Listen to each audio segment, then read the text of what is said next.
Les patients qui parlaient de cet homme disaient toujours qu'ils se sentaient mieux après cette conversation. Mais inévitablement, il mourait dans les 24 heures.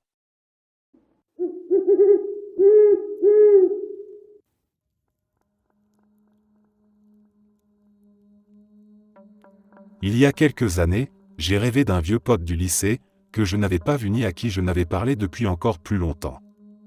Dans ce rêve, il faisait une crise, une vraie descente aux enfers, et il sautait de son balcon et se brisait la nuque. Je me suis réveillé d'un coup, le cœur qui battait trop vite, sans savoir s'il était mort ou pas. Je me suis dit que c'était juste un rêve bien flippant et voilà. J'ai essayé de passer à autre chose, j'ai fait ma journée comme d'habitude, sauf que ça me revenait par petits morceaux. Pas comme un souvenir normal, plutôt comme une sensation. Son visage, le bruit sourd de la chute, et surtout cette impression que quelque chose n'allait pas. Ça restait accroché à moi.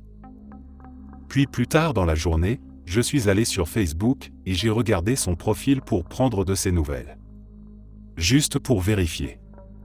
Je me suis dit que ça allait me rassurer de le voir poster un truc banal, une photo, un statut, n'importe quoi. Je lui ai envoyé un message, pas de réponse. J'ai haussé les épaules, je me suis dit qu'il devait être occupé, ou qu'il ne se connectait plus trop. J'ai laissé tomber. Sauf que même après ça, j'avais toujours ce truc dans le ventre. Je continuais à me demander pourquoi lui, pourquoi maintenant, pourquoi ce rêve aussi précis. Je me suis surpris à regarder son profil encore une fois, puis à reposer mon téléphone, comme si j'attendais quelque chose. Quelques jours plus tard, j'ai reçu une notification de message sur Facebook venant de lui. J'ai eu ce petit soulagement automatique, ce réflexe idiot, genre ok il va répondre, tout va bien. J'ai ouvert direct. Ce n'était pas lui. C'était sa mère, et elle disait qu'il avait essayé de se suicider au milieu de la nuit, ce même jour où j'avais fait ce rêve, après avoir sauté du balcon du 2e étage. Il s'était brisé la nuque et il était dans le coma à l'hôpital.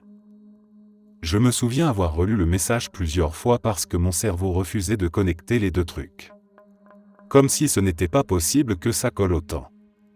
J'ai regardé l'heure d'envoi, j'ai regardé sa photo de profil, j'ai même cliqué sur la conversation comme si j'allais découvrir que c'était une mauvaise blague. J'avais la gorge serrée. Je ne savais même pas quoi répondre.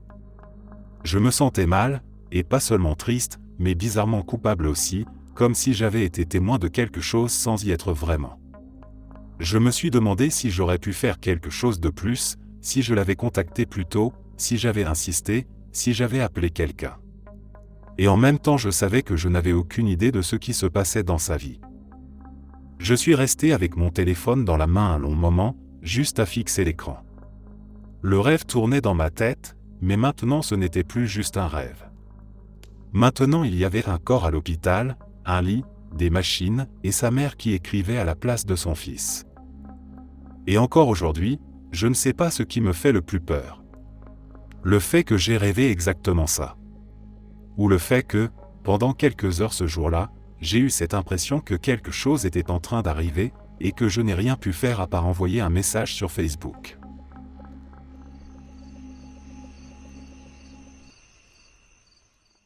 Je suis encore assez convaincu que j'étais en train de délirer. Mais il y a quelques années, quand j'étais au début de ma vingtaine, je travaillais dans un hard rock café. J'étais derrière la caisse dans la boutique, et une famille sri-lankaise est entrée. Il y avait un couple adulte, leurs enfants, et un homme âgé à l'air fragile. L'homme plus âgé m'a regardé droit dans les yeux en entrant, et j'ai ressenti un moment intense de connexion profonde, comme si je l'avais connu pendant des années. Il s'est immédiatement retourné et est ressorti. Les autres adultes avaient l'air troublés et l'ont suivi dehors, et je pouvais les voir par la fenêtre. Ils faisaient des signes de la tête et agitaient les mains. Quelques minutes plus tard, ils sont revenus, et l'homme âgé s'est approché de la caisse en me souriant, comme s'il était sur le point de pleurer. Je l'ai salué avec ma meilleure voix de service client, mais j'avais un nœud énorme dans l'estomac. Je lui ai demandé s'il avait besoin d'aide, et il a eu comme un sursaut, puis il s'est littéralement tourné et a attrapé le premier objet qu'il a vu. C'était juste un porte-clés au hasard. Je l'ai passé à la caisse et il a simplement continué à me regarder dans les yeux avec ce sourire triste. Il m'a remercié d'une petite voix, et au moment de partir, arrivé à la porte, il s'est retourné et m'a lancé un dernier regard long, insistant, puis ils sont partis.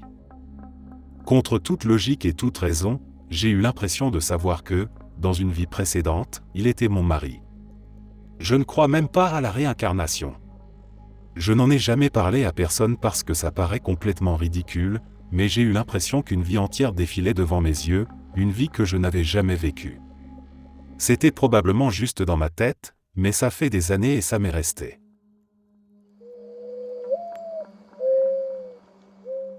Je dois commencer par dire que je ne crois en rien de surnaturel, aux fantômes, ou à tout ce qui va dans ce sens. Quand j'avais 17 ans, je travaillais dans un pub, je ramassais les verres et je faisais le service des plats. Un soir après qu'on ait fermé et que tout le monde soit parti, j'étais juste en train de finir de nettoyer les dernières tables quand j'ai vu une silhouette juste devant moi. Une silhouette en forme humaine, pendant quelques secondes. Elle semblait avancer de quelques pas avant de disparaître. J'ai tout de suite balayé ça d'un revers de main. Je me suis dit que c'était mon imagination, mais je suis quand même resté là, figé, peut-être 10 secondes, quand un collègue a tourné au coin et m'a demandé si ça allait. Avant même que je puisse répondre, un autre collègue qui se tenait à quelques mètres de moi a répondu à ma place, « On vient de voir le fantôme ». Ça m'a complètement retourné, parce que j'étais persuadé que ça venait de ma tête. Je me suis retourné vers lui en mode « Tu plaisantes ?» mais il ne souriait pas. Il fixait encore l'endroit où la silhouette avait été, comme s'il attendait de la revoir. Mon premier collègue a regardé entre nous deux, puis il a soufflé, comme s'il venait de comprendre, et il a dit « Non, pas encore ». Je ne savais pas quoi répondre. On est resté plantés là quelques secondes de plus, tous les trois, sans bouger, comme si faire un pas allait rendre ça réel.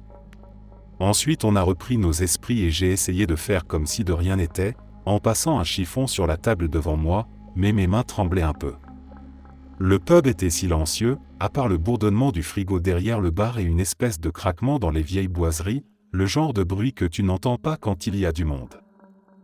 Je leur ai demandé ce qu'ils voulaient dire par « pas encore », parce que clairement ils ne parlaient pas de mon imagination. Le collègue qui avait parlé du fantôme a haussé les épaules et il a dit que ça arrivait parfois après la fermeture, qu'il avait déjà vu un truc, comme ça en portant les verres vers la cuisine. Il a dit qu'il n'en parlait jamais parce que ça faisait rire les autres, mais qu'il avait reconnu exactement la même chose. Mon autre collègue a ajouté que le patron détestait qu'on en parle, parce que ça faisait peur aux nouveaux et que ça donnait une mauvaise image du lieu. Et évidemment, ça n'a fait que m'énerver encore plus. Je leur ai demandé pourquoi personne ne m'avait prévenu. Ils ont dit qu'ils ne préviennent pas, parce que ça ne sert à rien, parce que soit tu vois quelque chose, soit tu ne vois rien, et que si tu commences à y penser tu finiras par te faire des films. Sauf que ce soir-là, ce n'était pas un film. Après ça, on a fini de fermer ensemble au lieu de se séparer comme d'habitude. On a rangé les derniers verres, on a coupé les lumières une à une, et je me suis surpris à regarder devant moi à chaque reflet dans les vitres, à chaque mouvement dans mon champ de vision. À un moment, en passant près du bar, j'ai vu le miroir derrière les bouteilles et j'ai eu un petit sursaut, juste parce que j'avais peur d'y voir quelque chose. Quand on est sorti par la porte de service, j'ai respiré comme si j'avais tenu mon souffle pendant 10 minutes. Aucun de nous n'a vraiment fait de blague en rentrant. Même celui qui avait l'habitude de faire le malin avait l'air fermé. Je ne crois toujours pas aux fantômes ou au surnaturel, mais je n'arrive pas à trouver une explication raisonnable à ça. Pas quand je sais que je n'étais pas seul à l'avoir vu. Pas quand la première chose que quelqu'un a dit, sans que je parle, c'était « on vient de voir le fantôme ».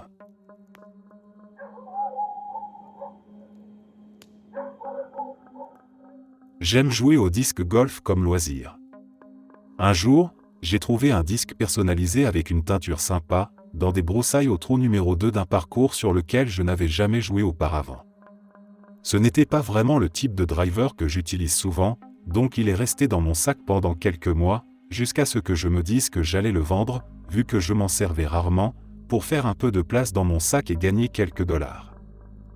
Je suis allé dans mon magasin Dynamic Disque local pour vendre le disque, et d'habitude il n'y a qu'un ou deux gars qui travaillent dans la boutique à la fois, mais cette fois-ci, il y avait genre 10 mecs dans le bureau au fond, et ils discutaient tous ensemble. J'ai tendu le disque à l'employé qui est venu m'aider, et dès qu'il a posé les yeux dessus, il s'est figé et m'a demandé comment je l'avais eu. Je lui ai expliqué, et complètement abasourdi, il a emporté le disque pour le montrer au groupe de gars dans le bureau, et ils ont tous eu la même expression bizarre, comme s'ils venaient de voir un fantôme. Il s'est avéré que le propriétaire d'origine du disque était l'un de leurs très bons amis, et qu'il était décédé cette semaine-là. Et tous ces gars étaient là parce qu'ils sortaient juste de ses funérailles et qu'ils allaient jouer une partie ensemble pour célébrer sa vie. Ça semblait aller un peu au-delà d'une simple coïncidence, mais waouh, je me suis senti tellement touché et heureux d'avoir pu leur rendre un morceau de leur ami qu'ils venaient de perdre. J'en ai encore des frissons quand je repense à ce moment-là.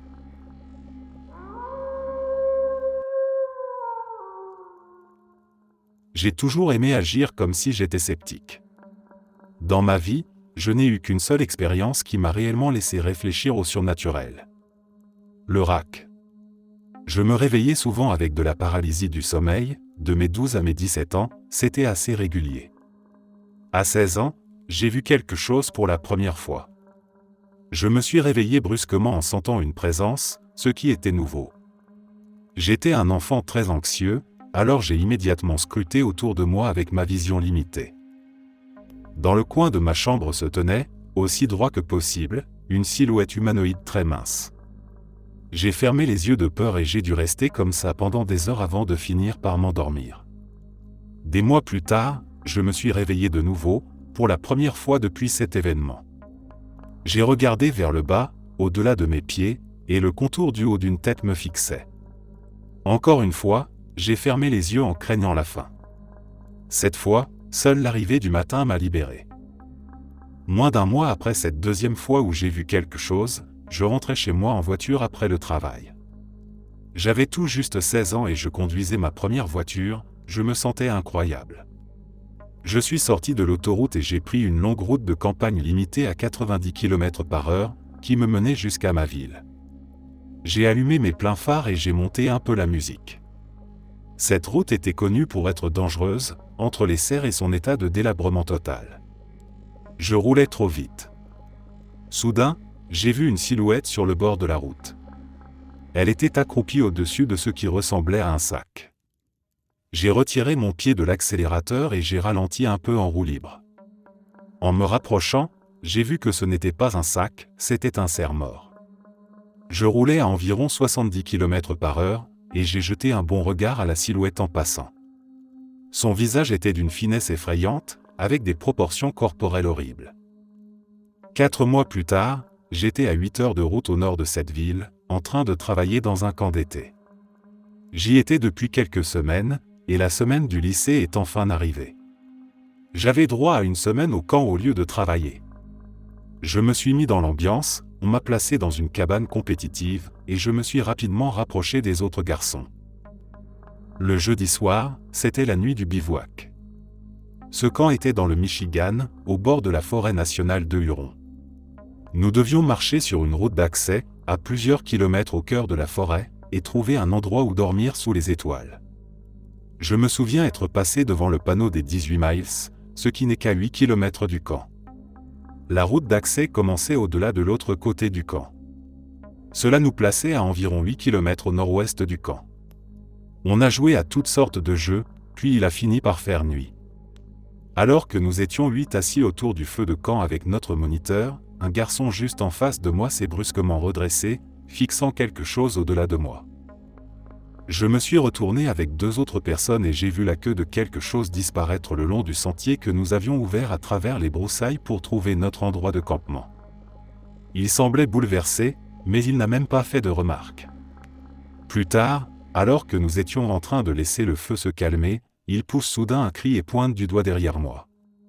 Comme tout le monde, je me retourne d'un coup, au bord des buissons, à même pas 15 mètres de moi, se tenaient les mêmes traits humanoïdes sinistres que j'avais vus dans ma chambre, et ce même visage atrocement maigre que j'avais aperçu sur le bord de la route me regardait fixement. La créature s'est retournée et a détalé d'une manière répugnante, accroupie, en repartant sur le sentier, n'utilisant ses mains qu'une foulée sur 3 ou 4. Tout le monde était complètement secoué. Aujourd'hui, j'ai presque 21 ans et je n'ai plus jamais revu quoi que ce soit de semblable. Après cette dernière rencontre, je n'ai plus jamais eu de paralysie du sommeil. D'après l'histoire du RAC, il apparaît d'abord dans ton sommeil, et à chaque fois que tu le vois, il se rapproche de toi jusqu'à être presque en contact avec toi. Ensuite, tu commences à le voir dans la vraie vie, jusqu'à ce qu'il soit prêt à te prendre.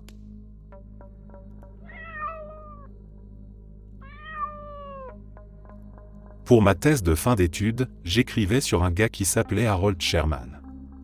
Il était assez connu dans le monde de la perception extrasensorielle au début et au milieu des années 1900. J'ai lu pas mal de ses travaux et j'ai appris comment il faisait ses expériences. Pour reproduire son expérience, il me fallait quelqu'un que je ne connaissais pas, qui vivait dans un autre État. Ma femme a une amie qui vit en Géorgie et elle était plus que partante pour m'aider. Donc j'ai fixé un moment pour tenter le coup. Moi j'étais le receveur et elle devait essayer de me transmettre ses pensées pendant que j'étais dans un état de relaxation.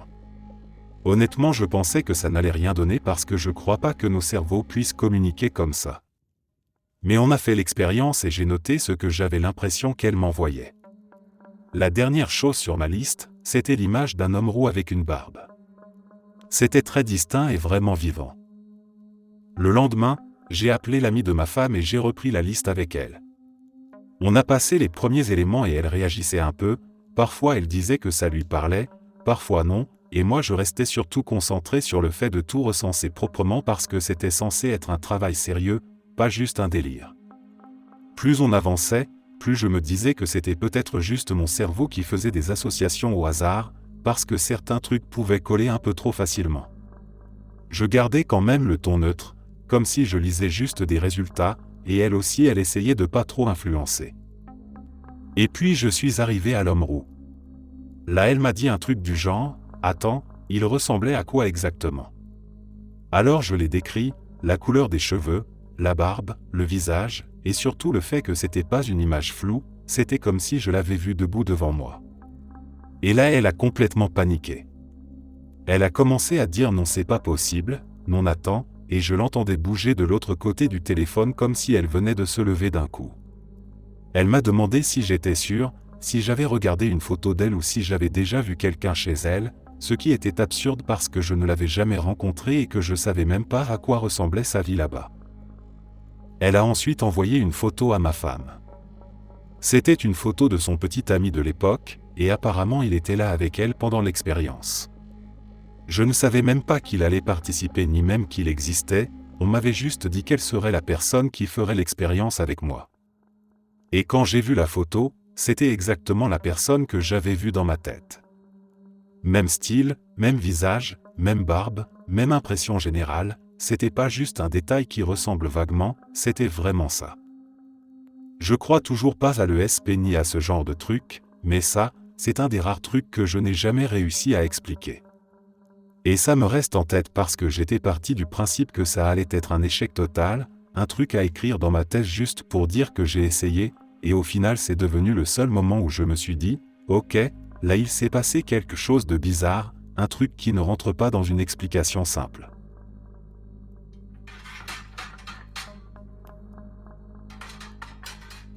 Une nuit, il y a quelques années, juste avant Noël, je travaillais de nuit et ma femme était seule à la maison avec notre chien et nos chats. Peu après minuit, ma femme a été réveillée par l'un des chiens qui aboyait.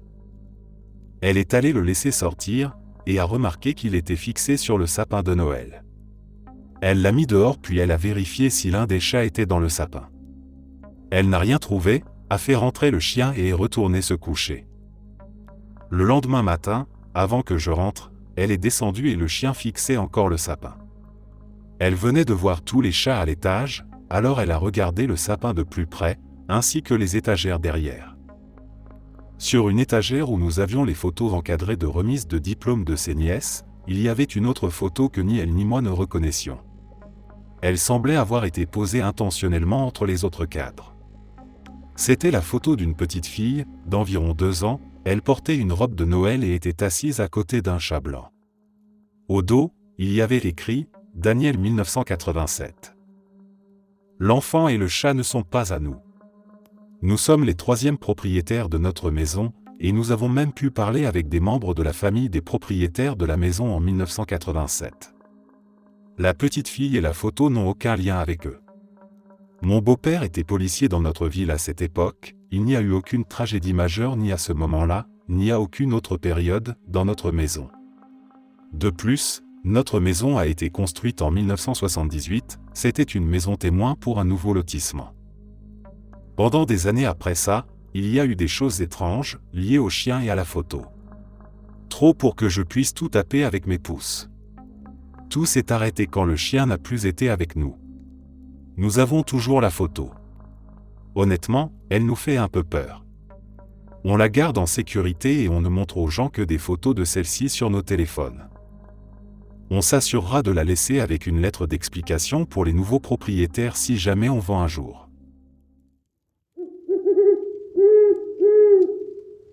Merci d'être resté jusqu'à la fin. N'oubliez pas d'aimer la vidéo, de vous abonner et de partager vos propres histoires en commentaire. On se retrouve demain à la même heure devant ce feu.